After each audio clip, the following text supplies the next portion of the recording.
بلاده، ما هملهم أولاده، الجيش بيحمي بلاده، ما هملهم أولاده.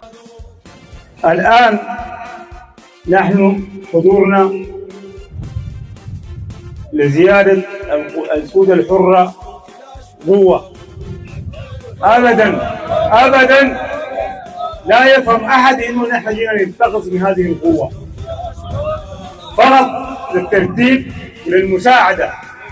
لأنه يا أخوانا نحن يجب أن نتحد ونتكاتف وتتضافر الجهود عشان في النهاية نحن العدو ده نقابله كتلة واحدة. جينا نرتب الأمور، تنضم كل القوات الموجودة. نحن في الشمالية عندنا مسارين بس، قوات مسلحة المقاومة الشعبية. طيب ما معنى انك تتضمن القوات او القوات المسلحة او المقاومة الشعبية؟ ده معناه شنو؟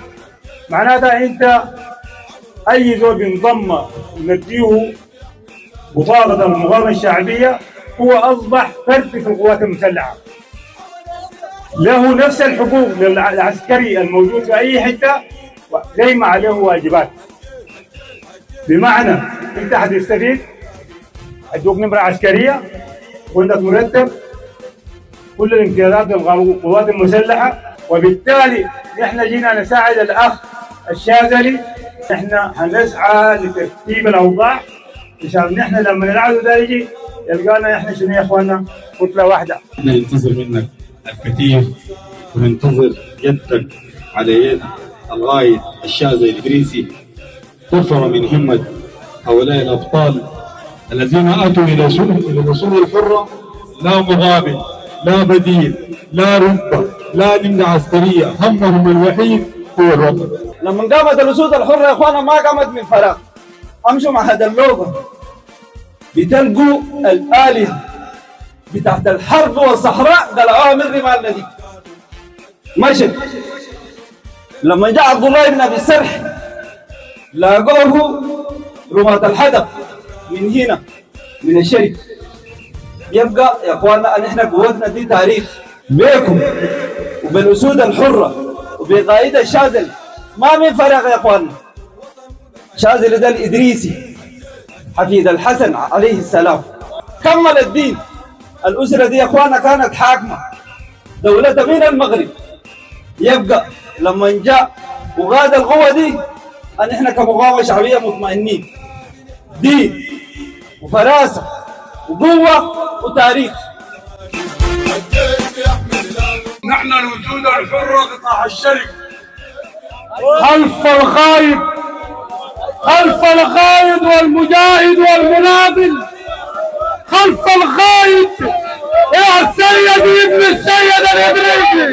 تنبيدا تشط المية راكز قمت ميدانك فرجح للمعاك الفتاة في الشقا والتعب والله ما قصرت دربك واحد مفلس وين قرشتها. قليلتك يلبشوش خير من طبح بين سخي ما بتقول ما بتقول قدمتها. مكشوف الصفات ما فيك عيب يتغطى وما لاقى بعوج ما زلت صهيا فتا.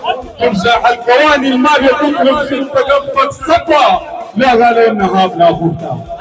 يحترم مبالغ زي تم ولد عافنا منه ان كان حي وان كان مت شكر في الشمال من حته صابت حته بينك وبين عدو الله يفك الفك. وحي كل القائد الشاذلي السيد الانور الادريسي وحي كل الضيوف ورحب بهم جميعا في منطقه الغاوه واقول لهم الله اكبر الله اكبر. لكل من اهل الشمال منه منطقه الشمال من ناحيه الحناط ما منت امين شامي كان. الوجود الحره ضنقله ويحكي ضنقله عندنا 1500 مجند جاهز هسه. رهن الاشاره يا سعادتك.